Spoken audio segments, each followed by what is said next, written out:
आहेत. तसेच त्या स्वतः गोल्ड मेडलिस्ट, जनरल सर्जन तसेच स्त्रीरोग तज्ञ आहेत. अनेक वर्षाचा रुग्णसेवेचा त्यांचा अनुभव आहे. तसेच प्रमुख शल्यचिकित्सक MGM Tulip Tulip centre. Breast centre इथे ते कार्य करत असतात. तसेच Tata memorial hospital Mumbai, Royal Marsden centre London, Asan medical centre Seoul येथे त्यांनी विशेष प्रशिक्षण घेतलेलं आहे.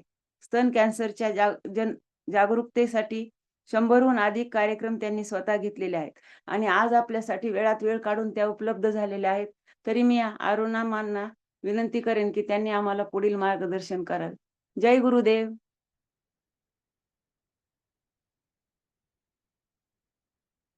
जय गुरुदेव. डॉक्टर अरुणा मा. हो, जॉईन झालेले आहेत. हो, अनम्यूट करा आणि माईक. जय गुरुदेव. येतोय जय माझा गुरुदेव. आवाज? हो हो, येतोय मा. येतोय. बर, मी स्क्रीन शेअर करते. तो व्हिडिओ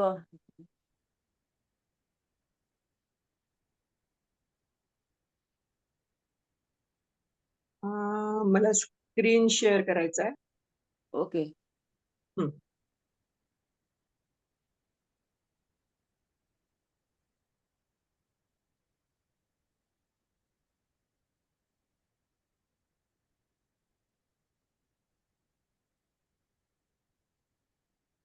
दिसतोय माझा स्क्रीन नाही अजून. आता? हा, आता हो, शेअर हो. व्हायला लागलंय. बफरिंग होतंय. हा, हो, दिसलं मा. आला. दिसला. आता दिसतंय? हो हो. हो. ओके. जय गुरुदेव. जय गुरुदेव. आपण कुठल्याही कार्यक्रमाची सुरुवात जी करतो ती प्रार्थनेने करतो. त्याप्रमाणे सर्वेपि सुखिनः सन्तु, सर्वे सन्तु निरामया या प्रार्थनेने मी माझ्या सेशनची सुरुवात करते आहे. याच्यामध्ये ऍक्च्युली ऑक्टोबर महिना हा जगभरामध्ये ब्रेस्ट कॅन्सर अवेअरनेस किंवा स्तन कर्करोग जागृती महिना म्हणून साजरा केला जातो. खरं म्हणजे याची गरज काय आहे तर भारतामध्ये तरी निदान स्तनाचा कर्करोग हा खूप उशिरा लक्षात येतो आणि जेव्हा तो उशिरा लक्षात येतो तेव्हा त्याच्यामुळे त्याची ट्रीटमेंट कॉस्ट वाढते, ट्रीटमेंटचे साईड इफेक्ट्स वाढतात, म्हणजे ट्रीटमेंट जास्त अग्रेसिव्ह करावी लागते, त्याचे दुष्परिणामही वाढतात. त्याचप्रमाणे आयुष्यालाही बऱ्याच स्त्रियांना मुकावं लागतं आणि त्यामुळे आपण 11 वर्षापूर्वी एमजीएम येथे ट्युलिप ब्रेस्ट सेंटर हे फक्त स्तनाच्या आजारासंदर्भातलं एक डेडिकेटेड सेंटर सुरू केलेलं आहे. याच्यामध्ये स्तन रोग सगळ्या त्याच्या सुविधा एकाच छताखाली आपण देण्याचा प्रयत्न करतोय आणि ह्याचं उद्घाटन झालं हे डॉक्टर संजय ओक, जे त्यावेळेस केईएमचे डीन होते, यांच्या हस्ते झालेलं आहे. आणि सांगण्यास आनंद होतो की याच्यामुळे आपण खूप गोष्टी करू शकलो. मराठवाड्यातला पहिला स्तन कर्करुग्णांचा जो सपोर्ट ग्रुप असतो तो ट्युलिप मैत्र या नावाने आपण सुरू केलेला आहे आणि त्याच्यावर 100च्या वर मैत्रिणी एकत्र येतात, आपले अनुभव शेअर करतात आणि जगभरामध्ये असं संशोधन झालेलं आहे की जेव्हा ह्या मैत्रिणी एकमेकांना सपोर्ट करतात तेव्हा त्यांचा आयुष्याचा पोत आणि आयुष्याचा वर्ष हे दोन्ही वाढण्यासाठी मदत होते. त्याचप्रमाणे मराठवाड्यामध्ये पहिल्यांदाच जे स्तन कर्करोग हाताला लागत नाही, म्हणजे जी गाठ हाताला लागत नाही, अशाही रुग्णांचं ऑपरेशन करण्याचा मान आपल्या सेंटरला मिळतो. त्याचप्रमाणे स्तन कर्करोग झाल्यानंतर स्तनाचं पुनर्निर्माण किंवा रिकन्स्ट्रक्शन ते पण आपल्या इथे करू शकतो आपण. आजच्या आपल्या ह्या सेशनचा हेतूच आहे की आपण सगळ्यांनी ब्रेस्ट कॅन्सर बद्दल किंवा स्वतःच्या स्तनाबद्दल जागरूक होणं आवश्यक आहे. आमचं सेंटर सुरू झालं ते ह्या उद्देशानेच, की ब्रेस्ट कॅन्सरमुळे कुठल्याही महिलेला आपला जीव गमवावा लागू नये किंवा आपला स्तन सुद्धा गमावण्याची वेळ पडू नये. जेव्हा आपण समाजामध्ये हे बघतो, की स्तनाच्या कर्करोगाबद्दल किती माहिती आहे बाहेर लोकांना, तर ह्याचा एक अभ्यास करण्यात आला. त्याच्यामध्ये असं आढळून आलं, की स्तनाचा कर्करोग किंवा ब्रेस्ट कॅन्सर याच्याबद्दलची माहिती जवळ-जवळ फक्त 50% लोकांनाच आहे. म्हणजे निदान त्यांनी स्तन कर्करोग किंवा ब्रेस्ट कॅन्सर हा शब्द ऐकलेला आहे किंवा कुणाकडून तरी ऐकलेला आहे. ज्यांना कारणं माहीत आहेत असे किती लोकं आहेत? तर पाळी लवकर सुरू होऊन उशिरा बंद होणे हे त्याचं कारण किंवा रिस्क फॅक्टर असू शकतो असं फक्त 10% लोकांना माहिती आहे. अनुवांशिक असू शकतो असं फक्त 30% लोकांना माहिती आहे. तर जाडपणा किंवा स्थूलता हे त्याचं एक कारण असू शकतं हे फक्त 34% लोकांना माहिती आहे आणि तंबाखूच्या वापरामुळे सुद्धा ही ब्रेस्ट कॅन्सर होण्याची रिस्क वाढते हे फक्त 45% लोकांना माहिती आहे. त्याचप्रमाणे स्वस्तन परीक्षा म्हणजे सेल्फ ब्रेस्ट एक्झामिनेशन याच्याबद्दल किती लोकांना माहिती आहे? ज्यांनी स्तन कर्करोग लवकर शोधता येतो, तर फक्त 6.5% लोकांना ही माहिती आहे. ही पद्धत माहिती आहे का? म्हणजे ते कसं करायचं हे माहिती आहे का? तर हे फक्त 3% लोकांना माहिती आहे. ही नियमित करतात का? तर हे फक्त 2.5% लोकांना माहिती आहे. पण शिकण्याची इच्छा मात्र जवळ-जवळ 99.4% लोकांची आहे. त्यामुळेच मी असं म्हणेन, की हे सेशन एवढ्यासाठीच आहे, की जे शिकण्याची सगळ्यांची इच्छा आहे, त्यांच्यापर्यंत आम्ही पोहोचू इच्छितो. स्तनाचा कर्करोग हा मॅमोग्राफीने लवकर शोधून काढता येतो, याची माहिती फक्त 0.2% लोकांनाच आहे. त्यामुळे आपल्याला ह्याच्यावरून लक्षात येईल, की जागरूकतेची गरज किती मोठी आहे.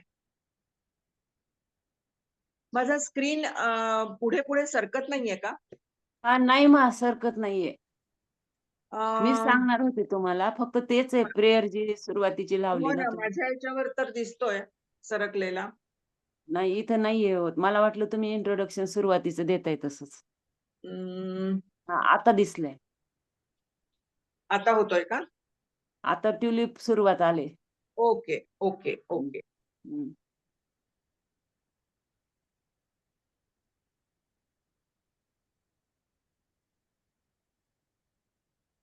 आता होतंय चेंज? हां, चेंज झाले आता.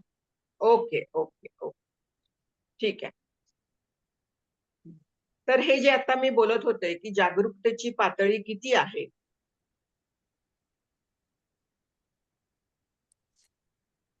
अच्छा, फुल स्क्रीन केल्यावर होत नाहीये का ते? आता नाही झालं ना चेंज? नाही जागरूकतेची पातळी आलंय ना. हां, नाही त्याच्यानंतरचं पुढची स्लाईड नाही दिसत आहे ना? नाही, नाही, नाही. हां, ओके. हां, आता येस. आणि ह्यामुळेच आपण हे असे खूप सेशन घेत असतो.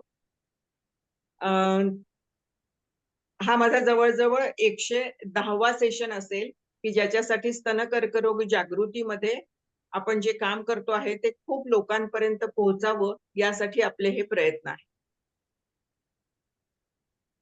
आता आपण मुख्य विषयाकडे येऊयात. आजारपण म्हणजे नक्की काय? तर आजारपण म्हणजे मला एक अतिशय सुंदर व्याख्या सापडलेली आहे. तसं तर आम्ही म्हणतो, की आरोग्याची सप्तपदी. पण आजारपणाची एक नक्की व्याख्या म्हणजे मेडिकल भाषेत म्हणतो, की फक्त आजार नाही म्हणजे तुम्ही हेल्दी आहात का? तर नाही. तर आजारपण का होतं? When you are not at ease with yourself, it causes disease. म्हणजे तुम्ही जेव्हा स्वतःशी प्रामाणिक नसता, स्वतःबरोबर समाधानी नसता, तेव्हा आजार उद्भवतो आपल्या शरीरामध्ये.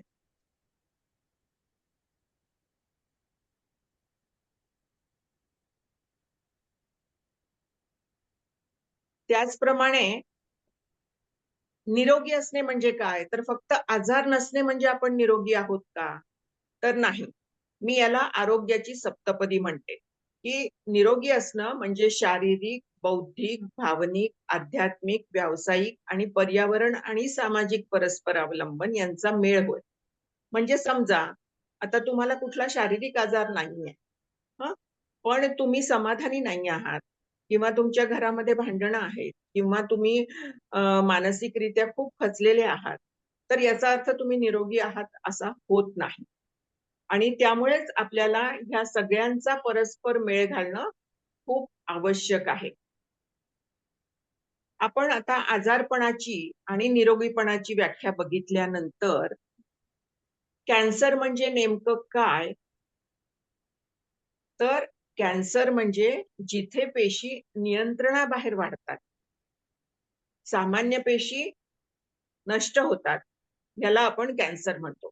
आपल्या शरीरामध्ये नेहमी अ, शरीरातल्या ज्या पेशी असतात, त्या रिप्लेस होत जातात. म्हणजे पेशी वाढतात आणि पेशी संपतात. आणि ह्याचा अतिशय सुंदर सुवर्णमध्य साधलेला असतो, की जेवढ्या पेशी संपतील, तेवढ्याच नवीन पेशी समोर येतात. पण हा कंट्रोल जेव्हा नष्ट होतो, जेव्हा पेशी नियंत्रणाबाहेर वाढतात आणि त्याच्यामुळे कॅन्सर होतो. तर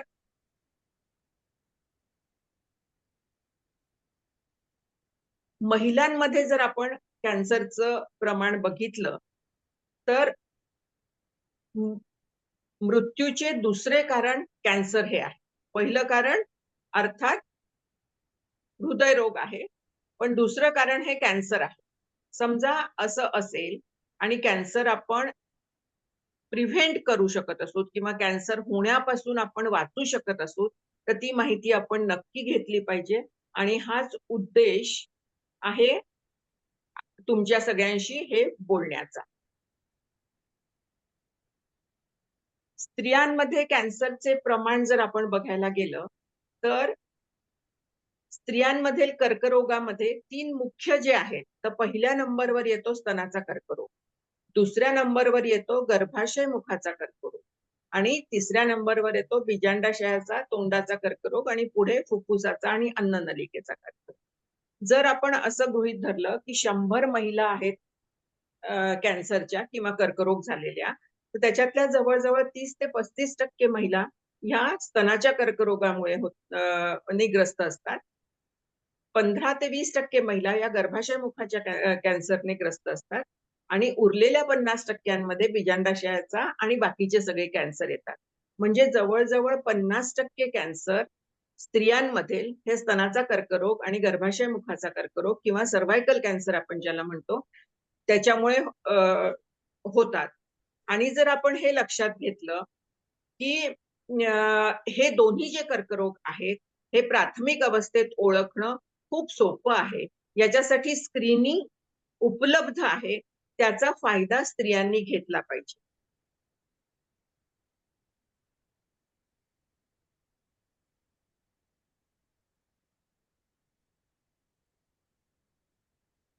सुरुवातीला भारतामध्ये गर्भाशय मुखाचा किंवा सर्व्हायकल कॅन्सर हा जास्त प्रमाणात व्हायचा. पण आता हे जे प्रमाण कमी झालेलं आहे. हे कमी होण्याचं प्रमाण म्हणजे सर्व्हायकल कॅन्सरसाठी व्हॅक्सिन आलेलं आहे. त्याचप्रमाणे स्वच्छतेची किंवा हायजीनची क्षमता जी आहे ती आपली वाढलेली आहे. त्याच्यामुळे सर्व्हायकल कॅन्सर कमी होतोय. पण स्तनाचा कर्करोग मात्र वाढतो आहे. जर आपण भारताची परिस्थिती बघितली, तर दरवर्षी जवळ-जवळ 2 लाख नवीन स्तनाच्या कर्करोगाचं निदान होतं आणि त्याचबरोबर दरवर्षी जवळ-जवळ 1 लाखापर्यंत स्तनाच्या कर्करोगामध्ये स्त्रिया मृत्युमुखी पडतात. म्हणजे जवळ-जवळ 50% नवीन जेव्हा कर्करोग येतात, त्याच्यातले एकास 2 कर्करोगाचं निदान झालं, तर 1 मृत्यू होतो. हेच प्रमाण जर आपण पाश्चिमात्य देशात बघितलं, तर जेव्हा 5 कर्करुग्णांचे निदान होते, तेव्हा 1 मृत्यू होतो असं आहे. ही परिस्थिती का आहे? तर आपल्याकडे स्तनाच्या कर्करोगाचे रुग्ण हे खूप जेव्हा तो वाढतो, तेव्हा आपल्यापर्यंत पोहोचतात. जेव्हा की ट्रीटमेंट देऊनही आपण त्यांना वाचवू शकत नाही. ही परिस्थिती आहे. मला नेहमी असा प्रश्न पडतो, की स्त्रिया एवढ्या सहनशील कशा, की हे सगळं होईपर्यंत त्या वाट बघतात. जसं मी सांगितलं, की आपल्याकडे ब्रेस्ट कॅन्सर होण्याचं प्रमाण जर आपण जगभरात बघितलं, तर पूर्ण आयुष्यभरामध्ये अमेरिकेमध्ये 8 स्त्रियांपैकी एका स्त्रीला स्तनाचा कर्करोग होऊ शकतो.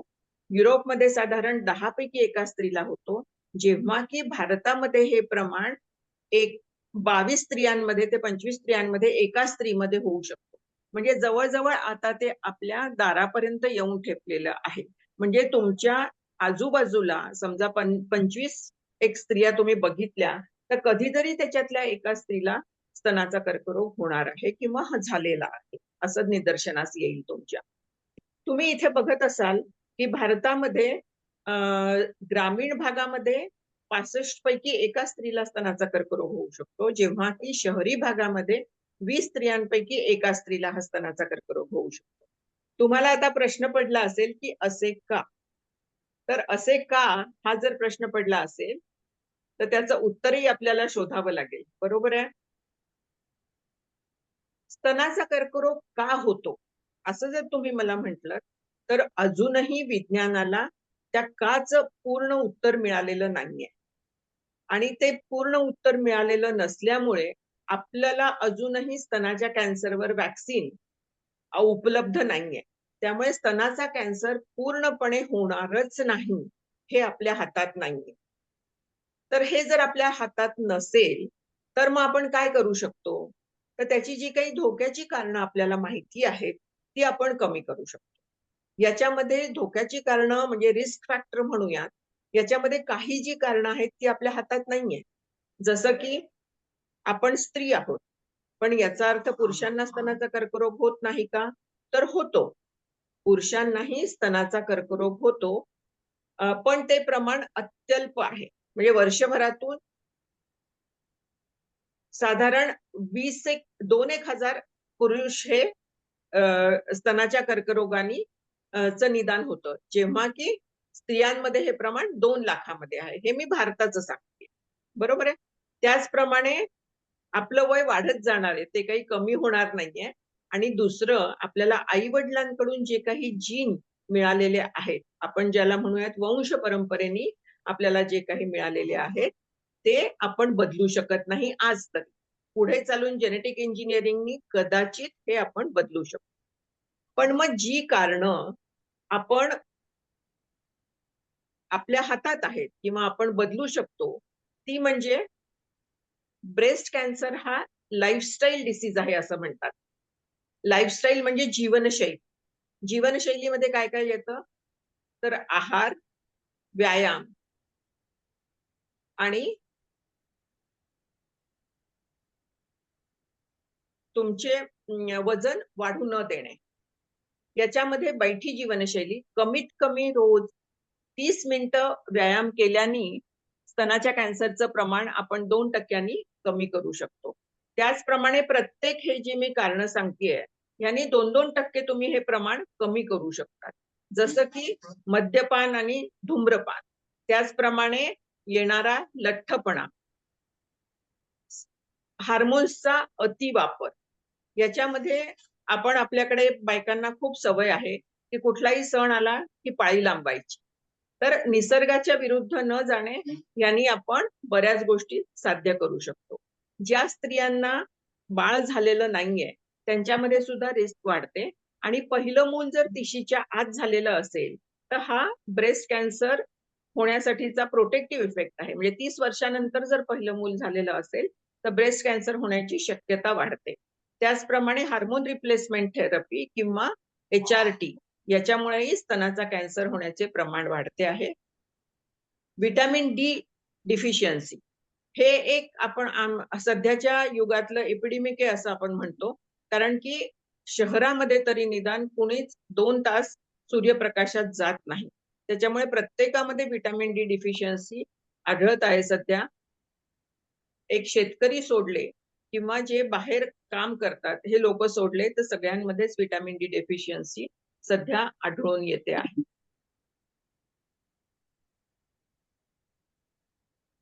आता हे झालं जे आपल्या हातात आहेत ते. याचा अर्थ आपल्याला काय काय करणं आवश्यक आहे? तर व्यसनांपासून दूर राहा. पहिलं मूल 30च्या आत होऊ द्या. त्याचप्रमाणे मुलाला अंगावर पाजणे, स्तनपान करणे हे सुद्धा फायद्याचं आहे. त्याच्यामुळे ब्रेस्ट कॅन्सर होण्याचा धोका कमी होतो. कमीत कमी प्रत्येक मुलाला 2 वर्षापर्यंत स्तनपान करणं आवश्यक आहे. पहिले 6 महिने फक्त स्तनपान, त्याच्यानंतर वरचा आहार आणि स्तनपान. आता समजा एवढं करूनही ब्रेस्ट कॅन्सर होणारच असेल, तर आपल्या हातात काय आहे? तर तो लवकरात लवकर निदर्शनास आणणे किंवा लवकरात लवकर त्याचं निदान कसं होईल हे बघणे. तर लवकरात लवकर याचं निदान कसं होईल हे बघण्यासाठी 3 गोष्टी आपल्या हातात आहेत. एक आहे सेल्फ ब्रेस्ट एक्झामिनेशन म्हणजे स्वस्तन परीक्षण. दुसरं आहे क्लिनिकल ब्रेस्ट एक्झामिनेशन म्हणजे तज्ञांकडून करून घेतलेली तपासणी. आणि तिसरं आहे मॅमोग्राफी. तर ह्या तिन्ही बद्दल आपण जाणून घेऊया. तर लवकर स्तनाचा कर्करोग निदर्शनास आला तर काय फायदा त्याचा? याच्यामध्ये 2 फायदे आहेत. एक, तुमचं पूर्ण स्तन काढून टाकण्याची गरज पडणार नाही. दुसरं, तुमच्या आयुष्याला कुठलाही धोका होणार नाही म्हणजे तुम्ही याच्यातून पूर्णपणे बरे होऊ शकता जर पूर्ण व्यवस्थित ट्रीटमेंट घेतली तर.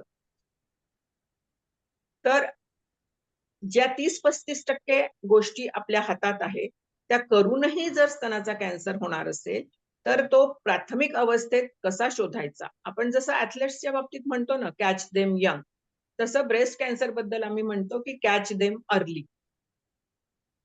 या स्क्रीनिंगच्या पद्धतीमध्ये जेव्हा आपण काहीच करत नाही तेव्हा जवळजवळ 3 ते 4 सेंटीमीटरची गाठ झाल्याशिवाय आपल्या ते लक्षात येत नाही.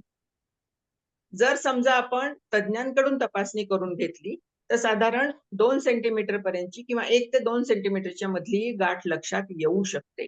आणि समजा आपण सेल्फ ब्रेस्ट एक्झामिनेशन केलं तर 2 ते 4 सेंटीमीटरची गाठ आपण ओळखू शकतो, जी प्राथमिक अवस्थेत आपण ओळखू शकतो. आणि मॅमोग्राफीमध्ये मात्र हाताला न लागणारी गाठ सुद्धा लक्षात येऊ शकते. आता आपण प्रत्येक गोष्टीबद्दल थोडंसं डिटेलमध्ये जाणून घेऊया. स्वस्तन परीक्षण किंवा सेल्फ ब्रेस्ट एक्झामिनेशन ही कोणी करायची? तर 20च्या पुढच्या प्रत्येक स्त्रीने ही करणं अपेक्षित आहे. ही कधी करायची? तर पाळी येऊन गेल्यानंतर च्या आठवड्यामध्ये किंवा ज्यांची पाळी गेलेली आहे त्यांनी कुठलाही महिन्याचा एक ठराविक दिवस ठरवून प्रत्येक महिन्याला एकदा ही करणं आवश्यक आहे. याला किती वेळ लागतो? तर फक्त 10 मिनिटं लागतात. याच्यामध्ये बघणे आणि फील करणे म्हणजे हाताने दाबून बघणे, डोळ्यांनी बघणे आणि हाताने दाबून बघणे अशा 2 गोष्टी आहेत. याच्यामध्ये आरशासमोर उभं राहायचं आहे. हात दोन्ही आपल्या बाजूला ठेवायचे आहेत आणि काय काय बघायचं आहे आपल्याला की कुठे गाठ दिसतीये का? स्तनाग्र किंवा बोनशी आतमध्ये गेलेली आहे का? कुठे त्वचा जाडसर किंवा लाल झालेली दिसतीये का? किंवा कुठे त्वचा आतमध्ये ओढली गेलेली आहे का? किंवा स्तनाच्या त्वचेवर खळी पडलेली आहे का? ह्या गोष्टी बघायच्या आहेत. त्याच्यानंतर हात दोन्ही वर करा. हात वर केल्यानंतर स्तनाचा खालचा भाग तुम्हाला दिसतो की जो कधी कधी हात बाजूला असताना दिसू शकत नाही. त्याचप्रमाणे बगलेचा भाग दिसतो. तिथे कुठे काही या गोष्टी दिसतायत का हे बघायचं आहे. त्याच्यानंतर हात कमरेवर ठेवा आणि ते दाबा. हात कमरेवर ठेवून दाबल्यानंतर सुरुवातीला न दिसणारी गाठही उभरून येऊन तुम्हाला दिसू शकते. त्याचप्रमाणे नंतर पुढे वाका. पुढे वाकल्यानंतर दोन्ही स्तन पुढे यायला पाहिजेत. समजा एखादं स्तन पुढे येत नसेल तर याचा अर्थ तिथे काहीतरी प्रॉब्लेम आहे. अशा वेळेस आपल्याला डॉक्टरांचा किंवा तज्ञांचा सल्ला घेणं आवश्यक आहे. त्याचप्रमाणे स्तनाग्राला हलकसं दाबून बघा त्याच्यामधून काही स्त्राव येतो आहे का? समजा लाल रंगाचा स्त्राव येत असेल तर ताबडतोब डॉक्टरांकडे जाणं आवश्यक आहे. त्याच्यानंतर झोपा आणि आपल्या हाताच्या बोटाच्या 3 बोटाच्या पेरांनी स्तनाला दाबून बघा. प्रत्येक इंच दाबून बघायचा आहे. तो तुम्ही गोलाकार पद्धतीने दाबून बघू शकता किंवा पर्यंत दाबून बघू शकता. दाबून बघणं आवश्यक आहे. याच्यामध्ये आपल्याला काय काय बघायचं आहे हे मी तुम्हाला ऑलरेडी सांगितलेलं आहे की कुठे त्वचेवर खळी पडलेली आहे का, कुठे गाठ दिसतीये का, कुठे निप्पल किंवा बोनशी आतमध्ये ओढली गेलेली आहे का, कुठे स्तनाग्रातून लालसर स्त्राव येतो आहे का, किंवा कुठे त्वचेवर काही त्वचा जाडसर झाली आहे का किंवा त्वचा लालसर झाली आहे का, ह्या गोष्टी बघायच्या आहेत. याच्यापैकी कुठलंही लक्षण आढळलं तर ताबडतोब तज्ञांकडे जायचं आहे. हे झालं सेल्फ ब्रेस्ट एक्झामिनेशन. म्हणजे प्रत्येक महिन्याला स्वतःसाठी 10 मिनिटं काढणं खूप आवश्यक आहे.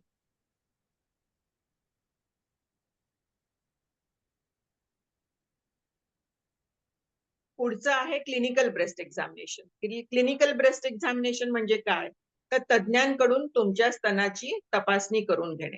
तज्ञांकडून तपासणी कधी करायची, तर 20 ते 40च्या बायकांनी साधारण 2 ते 3 वर्षाला किंवा जेव्हा तुम्ही स्वस्तन परीक्षा करता किंवा सेल्फ ब्रेस्ट एक्झामिनेशन करता तेव्हा तुम्हाला जर काही आढळलं तर ताबडतोब तज्ञांकडे जाऊन स्वतःच्या स्तनाची परीक्षा करून घ्या.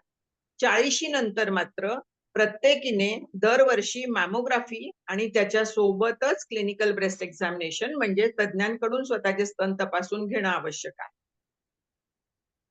प्रत्येक वेळेस हाताला गाठ लागेलच असं नाही आणि प्रत्येक वेळेस मॅमोग्राफीमध्ये नॉर्मल असली तरी कॅन्सर नाही असंही नाही. मॅमोग्राफी जवळजवळ 85% वेळाला स्तनाचा कॅन्सर ओळखते, पण 15% वेळेला तो कधी कधी हाताने लक्षात येऊ शकतो आणि हाताने लक्षात न येणारी गाठ मॅमोग्राफीमध्ये दिसू शकते. त्यामुळे मॅमोग्राफी करणे आणि तज्ञांकडून स्तन तपासून घेणे तरच आपण 100% सांगू शकतो की सगळं नॉर्मल आहे म्हणून.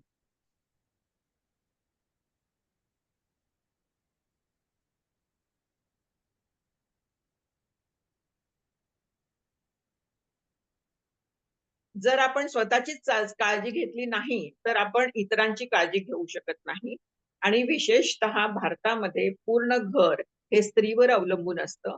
त्यामुळे मी प्रत्येक स्त्रीला विनंती करेन की तिने आपली स्वतःची काळजी स्वतःच घ्यायची आणि आता जे कोणी पुरुष मंडळी हे ऐकत आहेत त्यांनी आपल्या आयुष्यात ज्या कोणी स्त्रिया 40च्या वरच्या आहेत त्यांना दर वर्षाला भाऊबीजेची भेट देऊ नका, पण वर्षाला एक मॅमोग्राफीची भेट नक्की द्या.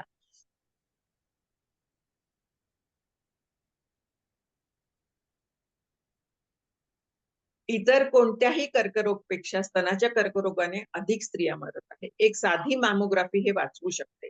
मॅमोग्राफी करताना मॅमोग्राफी म्हणजे काय, तर मॅमोग्राफी म्हणजे स्तनाचे स्पेशल एक्स-रे आहेत. याच्यामध्ये स्तनावर थोडासा दाब पडतो, 31 सेकंदापुरता.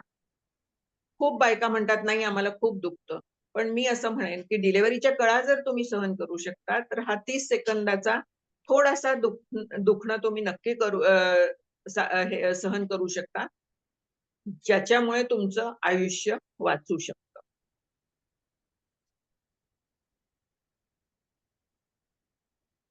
त्यामुळे गेट चेक कॅन्सर स्क्रीनिंग याच्यामध्ये आपल्याकडे अजूनही ते जसं राष्ट्रीय प्रोग्राम असतात किंवा राष्ट्रीय आरोग्य चे काही इनिशिएटिव्ह असतात त्याच्यामध्ये हे आलेलं नाहीये अजून, पण तरीही आपण स्वतःची स्वतः काळजी घेणं आवश्यक आहे. आणि ह्या सगळ्याचा उद्देशच हा आहे की का करायचं हे सगळं, तर जर कॅन्सर 0 किंवा प्राथमिक अवस्थेत म्हणजे पहिल्या स्टेजमध्ये लक्षात आला तर तुम्ही त्याच्यातून 100% बरे होऊ शकता. तोच कॅन्सर जर दुसऱ्या अवस्थेत किंवा दुसऱ्या स्टेजमध्ये लक्षात आलं तर फक्त 85% स्त्रियाच त्याच्यामधून पूर्णपणे बऱ्या होतात, तर 15% स्त्रियांना स्वतःचा जीव त्याच्यामुळे गमवावा लागतो. तेच जर समजा तो तिसऱ्या स्टेजमध्ये लक्षात आला तर जवळजवळ 65% स्त्रियाच याच्यातून पूर्णपणे बाहेर पडू शकतात, जेव्हा की 35% स्त्रियांना आपला जीव गमवावा लागतो. आणि हेच जर प्रमाण तुम्ही स्टेज 4 मध्ये असाल किंवा 4थ्या स्टेजमध्ये जर लक्षात आला, तर फक्त 20% स्त्रियांचेच प्राण आपण वाचवू शकतो, जेव्हा की 80% स्त्रिया या रोगामुळे, स्तनाच्या कर्करोगामुळे मृत्यूला सामोरे जातात.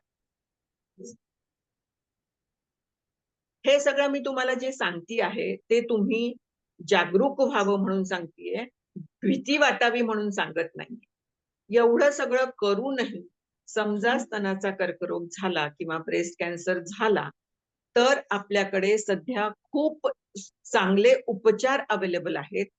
हे उपचार डॉक्टरांच्या सल्ल्याने जे काही तुमच्यासाठी योग्य असतील ते करून घेतले, तर याच्यातून तुम्ही नक्की बाहेर पडू शकता. आम्ही असं म्हणतो, की सगळीकडून कॅन्सरला घेरायचं आहे. 6 प्रॉंग अटॅक म्हणजे याच्यामध्ये काय-काय आहे? तर शस्त्रक्रिया, radiation therapy, chemotherapy, hormone therapy, targeted therapy आणि इम्युनोथेरपी. याच्यामध्ये प्रत्येक स्त्रीला सगळ्या गोष्टी लागतीलच असं नाहीये. आणि सगळ्या गोष्टी लागल्या म्हणजे माझा कॅन्सर खूप वाढलेला आहे असं पण नाही. तुमच्या कॅन्सरचा स्वभाव किंवा कॅन्सरचं प्रमाण हे बघून कुठली गोष्ट तुमच्यासाठी योग्य आहे ते डॉक्टर ठरवतात आणि त्याप्रमाणे तो इलाज करतात. तो वेळेवर करून घेणे अतिशय आवश्यक आहे, जेणेकरून तुम्ही ह्या कॅन्सरवर मात करू शकाल. तर आपल्या हातात काय आहे? प्रिव्हेन्शन. आणि ते किती टक्के हातात आहे? 35% जवळ-जवळ. आणि ह्याचे 3 पिलर्स कुठले आहेत? तर व्यायाम, आहार आणि आपलं वजन आटोक्यात ठेवणं.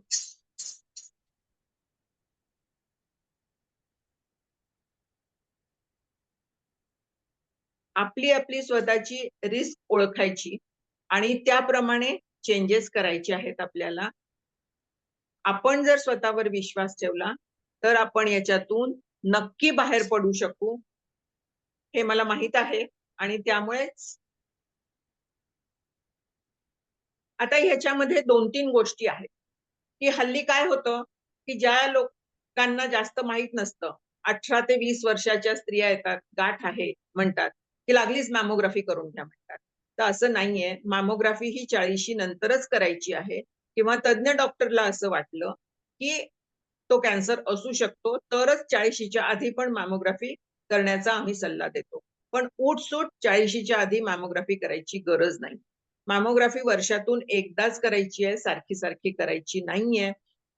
त्याचप्रमाणे स्तनाचा कर्करोग झाला किंवा सध्या काय म्हणतात, की कॅन्सर झाला म्हणजे सगळं संपलं. तर असं नाहीये. कॅन्सरवर अतिशय प्रभावी उपचार उपलब्ध आहेत आणि ते व्यवस्थित करून घेतले तर तुम्ही कॅन्सरवर नक्की मात करू शकता. त्याचप्रमाणे बऱ्याच स्त्रियांना असं वाटतं, की स्तनाचा कॅन्सर झाला म्हणजे माझं पूर्ण स्तन काढून टाकतील. तर तसंही नाहीये. हा एक गैरसमज आहे. पूर्ण स्तन काढण्याची गरज नाही पडत. तुम्ही जर लवकर तो लक्षात आला तर स्तन वाचवणं शक्य आहे. त्याचप्रमाणे स्तन वाचवण्याच्या शस्त्रक्रिया केल्यामुळे जीवनाची गुणवत्ता वाढते. इव्हन जीवनमान पण वाढतं. त्यामुळे स्तनाचा कर्करोग झाला म्हणजे माझं स्तन काढून टाका, असंही तुम्ही डॉक्टरला सांगण्याची किंवा त्याच्यामध्ये भीती बाळगण्याची गरज नाहीये. आणि प्रत्येक पेशंट हा वेगळा असतो. त्यामुळे प्रत्येक पेशंटची ट्रीटमेंट ही वेगवेगळी असू शकते हे लक्षात घ्या. ती मेरी साडी तुम्हारे से सफेद क्यों नहीं असं ह्याच्यामध्ये करून चालणार नाही. हिला तर हे दिलं, तिला तर ते दिलं, मग मला का नाही दिलं? असं नसतं. तुमच्यासाठी जे योग्य असेल ते आणि तेच डॉक्टर तुम्हाला सांगतील आणि ते तुम्ही पूर्ण विश्वासाने करून घेणं खूप आवश्यक आहे. आता आपण स्तनाचा कर्करोग का होतो? त्याच्यासाठी तो होऊ नये म्हणून काय करायचं? तो लवकर लक्षात यावा म्हणून काय करायचं? हे बघितलेलं आहे. तर ह्याच्यामध्ये 2-3 गोष्टी आहेत. 1 जीवनशैली. 2 स्वस्तन परीक्षा प्रत्येक महिन्याला करून घेणे प्रत्येकीने 20 वर्षाच्या पुढे. महिन्यातून 1 दिवस स्वतःसाठी 10 मिनिटं द्या आणि 40च्या पुढे प्रत्येकीने दर वर्षाला तज्ञांकडून आपले स्तन तपासून घेणे आणि मॅमोग्राफी करणे या गोष्टी आवश्यक आहेत. इथे आम्ही भारतभरातून पूर्व दक्षिण सगळीकडच्या ब्रेस्ट कॅन्सर डॉक्टर आहोत आणि ह्याच्यामध्ये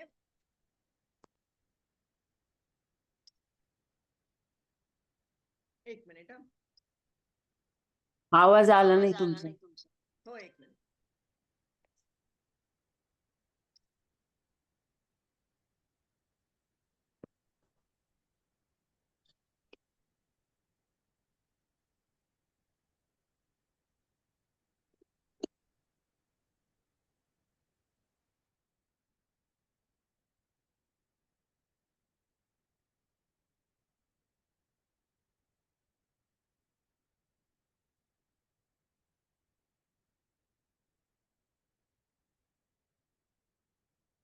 आवाज येत नाही मग.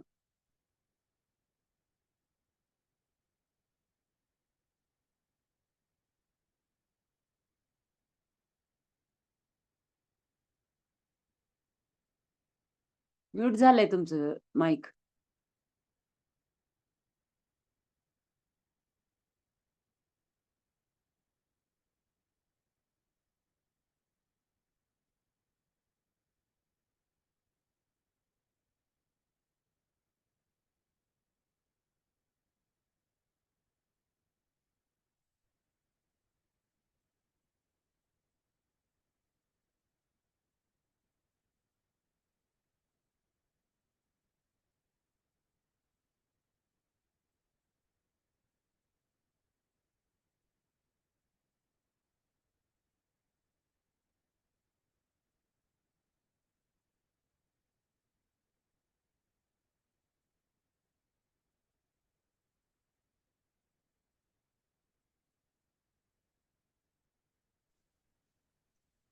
ते बहुतेक लॉग आउट झालेत वाटतं. नाही, ते दुसरं screen- त्यांचं दोन डिव्हाइस वर आहेत त्या. हा 2 आहेत पण एक मला वाटतं ते स्क्रीन शेअरिंग जे आहे ते चालू आहे. दुसरे हो, हो. ज्याच्यावरून ते बोलत होते ते नाहीये. तो म्यूट झाला होता. हा. होतील जॉईन. आले नाही नाही, तो दुसरा होता, हा म्यूट आहे.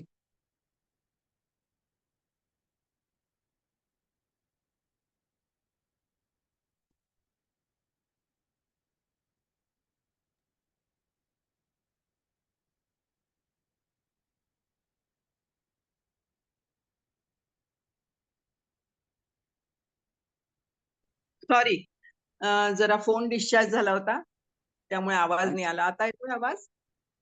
हा येतोय आता. हा, धन्यवाद ताई. कुणाला काही विचारायचं असेल तर आपण बोलू शकतो. तुम्ही सगळ्यांना अनम्यूट करू शकता.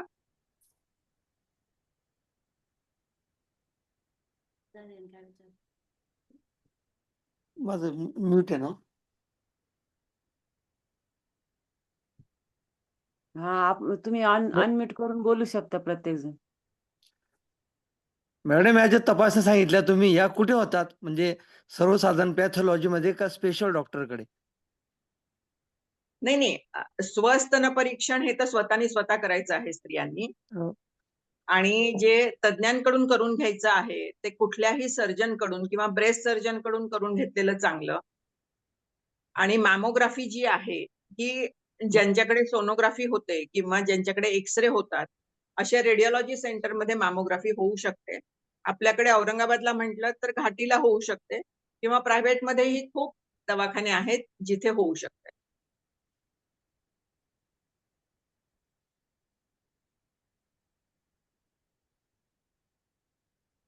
ओके.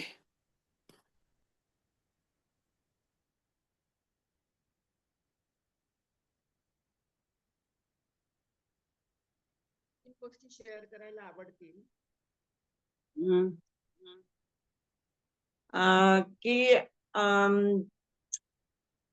पेशंट जे येतात त्याच्यानंतर त्यांना खूप प्रश्न असतात अं, एका आजी मला सगळ्या नातेवाईकांना बाहेर पाठवल्यानंतर विचारत होत्या, की "मॅडम माझ्यामुळे माझ्या नातवंडांना होईल का हा?" म्हटलं, "नाही, हा काही संसर्गजन्य आजार नाहीये. पण मग हे लोकं मुलांना माझ्यापासून दूर ठेवतायत. मग त्यांना सांगा." तर स्तनाचा कॅन्सर हा एकमेकांमुळे एकमेकांना होत नाही. त्यामुळे तुम्ही तुमचं आयुष्य स्तनाच्या कॅन्सरची ट्रीटमेंट जरी चालू असेल तेव्हाही आणि नंतरही पूर्णपणे नॉर्मल जगू शकता.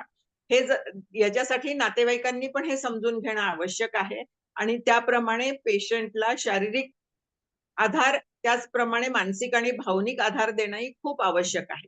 समजा आजीला तुम्ही नातवंडांपासून तोडणार असाल, तर ती मानसिकदृष्ट्या खचेल.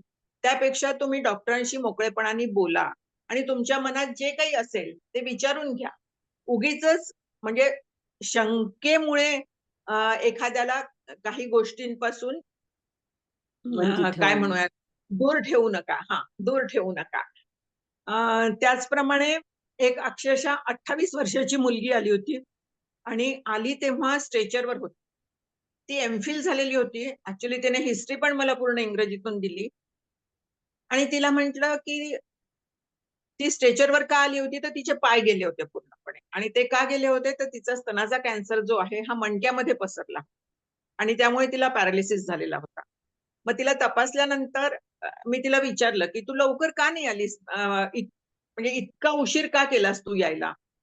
तर ती म्हणे, "मला खूप भीती वाटत होती, की माझं पूर्ण स्तन काढून टाकतील आणि मला ते नको होतं."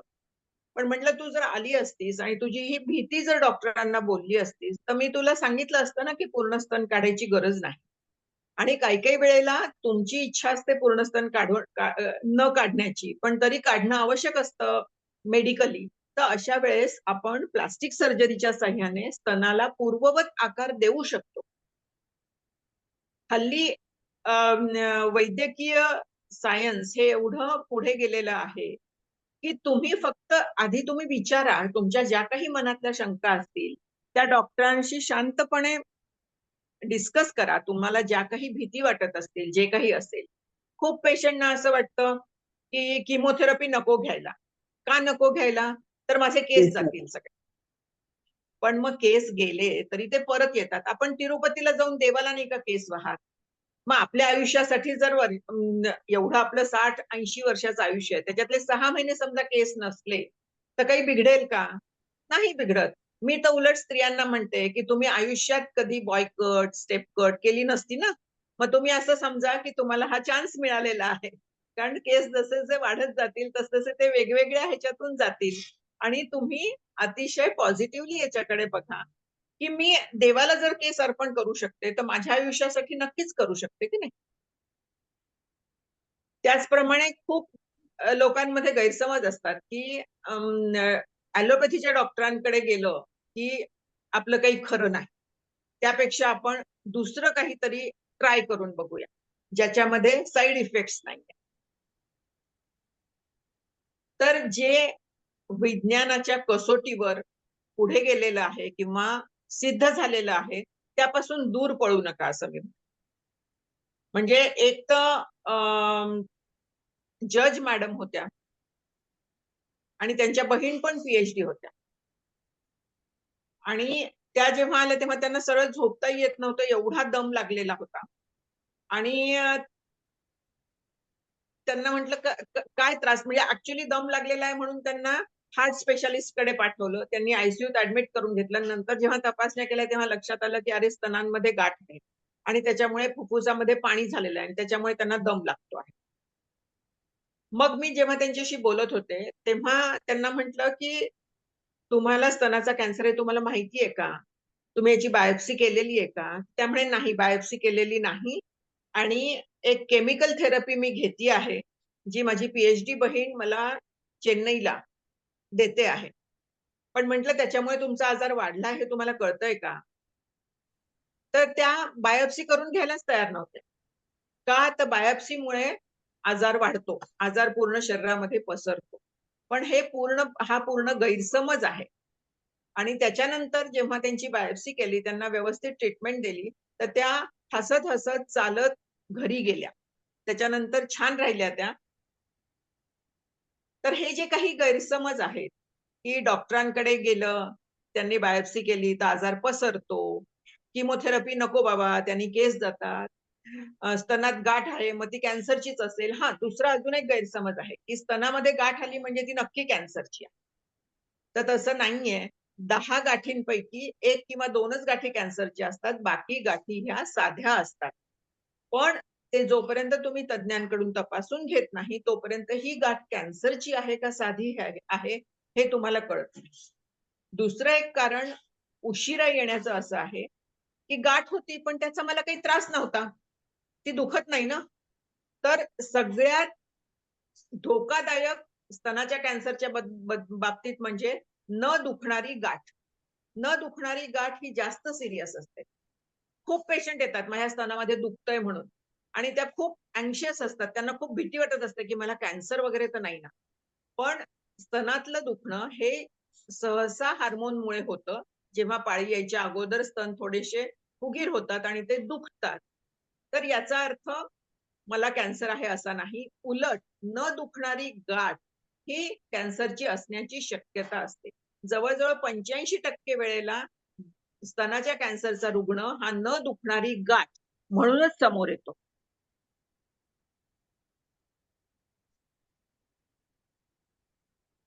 कोणीतरी मेसेज टाकला आहे, की "is any nexus between pap smear tested cancer and breast cancer?" तर पॅप स्मिअरमध्ये जो कॅन्सर लक्षात येतो, हा गर्भाशय मुखाचा कॅन्सर असतो. गर्भाशय मुखाचा कॅन्सर हा व्हायरसमुळे होतो, HPV व्हायरसमुळे. त्यामुळे त्याचा आणि स्तनाच्या कॅन्सरचा तसा अर्थार्थी संबंध नाही. पण बीजांडाशयाचा कॅन्सर म्हणजे ओव्हरीचा कॅन्सर आणि स्तनाचा कॅन्सर ह्यांचा संबंध आहे. ज्यांच्या घरामध्ये ओव्हरीचा कॅन्सरची हिस्ट्री आहे, त्यांना स्तनाचा कॅन्सर होण्याची शक्यता वाढते किंवा जिला स्तनाचा कॅन्सर झालेला आहे, तिला पण ओव्हेरियन कॅन्सर होण्याची शक्यता वाढते.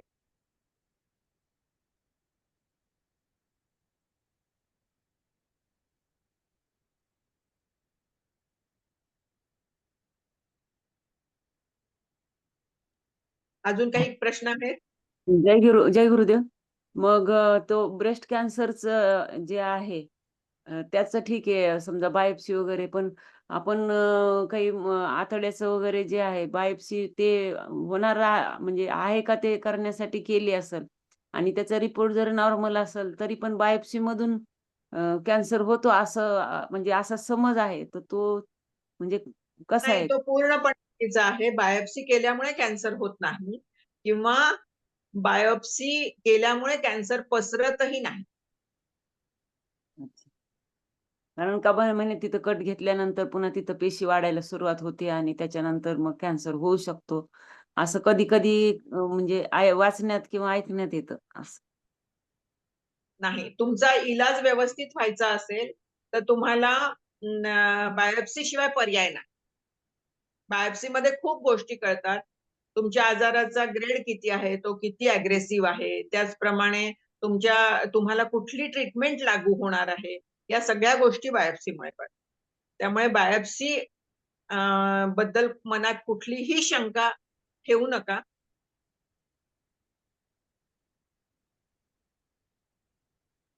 जय गुरुदेव. जय कॅन्सर गुरु. होऊ नये म्हणून काय काळजी घ्यावी? हं. सांगितलं ना ताई, ही त्रिसूत्री आहे. याच्यामध्ये वजन वाढू न देणे म्हणजे वजन आपलं आटोक्यात ठेवणे. दुसरं आहे आहार. आहारामध्ये जास्त तेलकट, तुपकट कमी वापरणे आणि शक्य तितकं नैसर्गिक म्हणजे आपल्याकडे आपण SSY मध्ये शिकवतोच रॉ फूड घ्या म्हणून. बरोबर आहे. तर शक्यतो रॉ फूड घेतल्याने तुमचं वजनही वाढत नाही आणि तुम्हाला मायक्रो न्यूट्रिएंट जे असतात ते पण मिळतात आणि ते याच्यासाठी फायद्याचं आहे. त्याचप्रमाणे एक्सरसाइज. एक्सरसाइज रोज 30 मिनिटं एक्सरसाइज केली, तर तुमचं वजनही आटोक्यात राहतं आणि तुम्हाला कॅन्सर होण्याची शक्यता कमी होते. त्याचप्रमाणे पहिलं मूल 30च्या आत, मुलाला स्तनपान करणे, हार्मोन्सच्या गोळ्या, विशेषतः ज्याच्यामध्ये इस्ट्रोजन आहे, अशा गोळ्या न घेणे. आणि हेल्दी माइंडसेट. व्हिटॅमिन डी अजून एक. रोज 1 ते 2 तास सूर्यप्रकाशात जा किंवा व्हिटॅमिन डी सप्लिमेंट घ्या. स्वतःचं व्हिटॅमिन डी चेक करून घ्या. कमी असेल तर ते सप्लिमेंट घ्या. या सगळ्या गोष्टी कॅन्सर होऊ न देणे ह्याच्यासाठी आहे. पण आपल्याकडे 100% असं कुठलं व्हॅक्सिन नाहीये, की जेणेकरून आपण सांगू शकू, की मला ब्रेस्ट कॅन्सर होणारच नाही. त्यामुळे पुढची काळजी ही घ्यायची आहे, की जर होणार असेल तर तो पहिल्या अवस्थेत म्हणजे अगदी प्राथमिक अवस्थेत लक्षात यावा, जेणेकरून 100% आपण याचा इलाज करू शकू. मी तर पेशंटना असं सांगते, की समजा तुम्हाला ब्लड प्रेशर आहे किंवा डायबिटीज आहे, तर तुम्हाला आयुष्यभर औषध गोळ्या घ्याव्या लागतात. आयुष्यभर डॉक्टरकडे जाऊन चेकअप करावं लागतं. जेव्हा की स्तनाचा कॅन्सर झाला, तर जास्तीत जास्त कमीत कमी 3-4 महिने तर जास्तीत जास्त 1 वर्षापर्यंत ट्रीटमेंट झाली, की हे संपून जातं. त्याच्यानंतर डॉक्टरांकडे वर्षातून एकदा जाणं आवश्यक असतं तुम्हाला 5 वर्षानंतर. सुरुवातीला थोडं जास्त वेळा जावं लागतं. पण याचा अर्थ तुम्ही एका वर्षामध्ये त्याच्यातून बाहेर पडता सगळ्या गोष्टीतून. Okay, thank you. मॅडम 18 वर्षापूर्वी मला एक गाठ होती. हां, तेव्हा तेव्हा ऑपरेशन केलेलं होतं. तर ती हां, हां. नॉर्मल होती. दुधाची होती असं सांगितलं. पण मग बरोबर. नंतर काही त्रास झाला नाही. मग त्याचा काही हं. आणखी परत त्रास होणार नाही ना? नाही, नाही. ते विसरून जायचं जे काही होतं ते नॉर्मल होतं. पण हं. याच्यानंतर तुम्ही 40च्या वर असाल, तर दर वर्षाला मॅमोग्राफी करून घेणं आवश्यक आहे. त्याचप्रमाणे दर महिन्याला स्वतःची स्वतः चेकअप करा आणि वर्षातून एकदा डॉक्टरांकडून चेक करून घ्या. ओके, जेणेकरून थँक यू. हं. कॅन्सर एकदम प्राथमिक अवस्थेत लक्षात येईल. ओके. सगळ्यांनी मनापासून सहभाग घेतला आणि छान प्रश्न विचारलेत. त्यामुळे मलाही खूप समाधान आहे.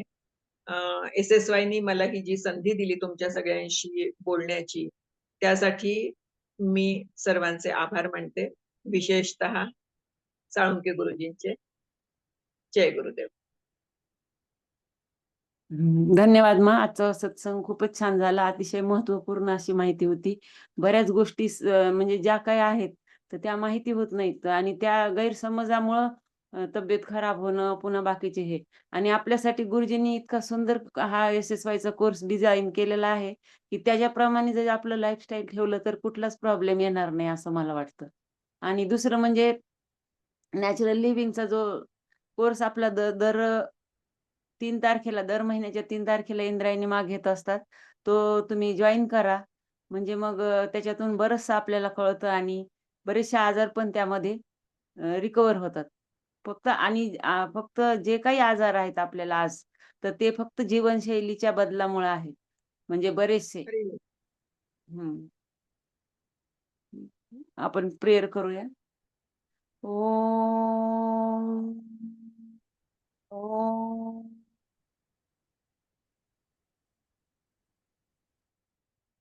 असतो मा सद्गमय तमसो मा ज्योतिर्गमय मृत्युर्मामृतं गमय.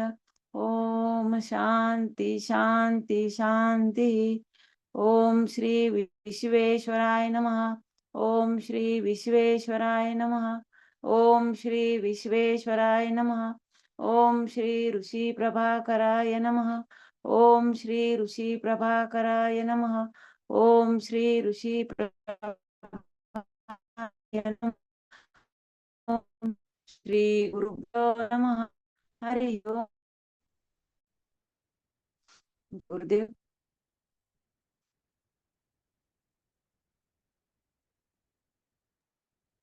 जय गुरुदेव.